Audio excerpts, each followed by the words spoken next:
Summer ஸ்பெஷலாக நம்ம இன்றைக்கி கத்திரிக்காய் துவையல் பார்க்க போகிறோம்.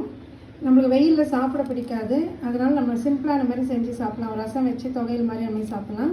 நான் வந்து 2 உஜாலா கத்திரிக்காய் எடுத்திருக்கேன். குண்டு கத்திரிக்காய் கிடச்சதுன்னா ரொம்ப நல்லாயிருக்கும்.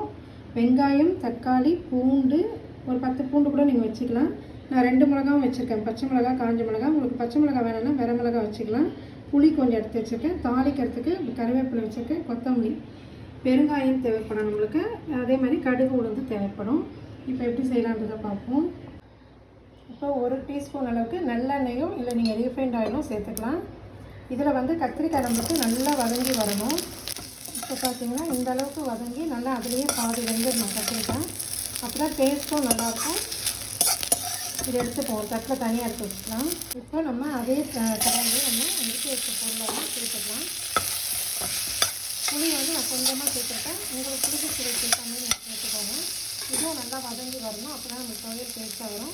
ஒரு 1/4 டீஸ்பூனுக்கு சீரகம் சேர்த்துக்கலாம். இதுலேயே கொஞ்சமாக கல் உப்பு, எப்போவுமே துவையலுக்கெல்லாம் கல் உப்பு சேர்த்துக்கோங்க, நல்லாயிருக்கும்.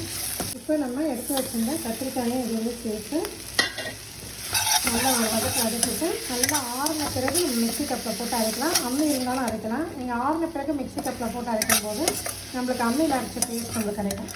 கொஞ்சம் குறைப்பாக அரைக்கணும், ரொம்ப மைய அரைச்சிடக்கூடாது. இந்த அளவுக்கு நம்மளுக்கு வெங்காயம் இதெல்லாம் தெரிகிற மாதிரி கொஞ்சம் அரைச்சிக்கோங்க. அப்போ சாப்பாடுக்கு ரொம்ப நல்லாயிருக்கும் டேஸ்ட்டாக. இதுக்கு ஒரு தாளிப்பு கொடுத்துக்கலாம். ஒரு தாளிக்கிற பேனில் நல்லெண்ணெய் சேர்த்துக்கோங்க. 1 டீஸ்பூனுக்கு நல்லெண்ணெய் சேர்த்துக்கோங்க, நல்லாயிருக்கும். நம்ம எடுக்கிற கத்திரிக்காய்க்கு கரெக்டாக இருக்கணும் அந்த எண்ணெய் நல்லா காஞ்ச உடனே கடுகு சேர்த்துக்கலாம். கடுகு ஒரே ஒரு வரமிளகாவை கட் பண்ணி சேர்த்துருக்கேன். இதுலேயே கருவேப்பிலை சேர்த்துட்டு பெருங்காயம் சேர்க்கணும். இப்போ இந்த தாளிப்பை இது சேர்த்துலாம். எப்போவுமே நம்ம சட்னி தொகையெல்லாம் பார்த்தீங்கன்னா தாளிக்கிறதும் ஒரு கால்வாசி டேஸ்ட்டு நம்ம கொடுக்கும்.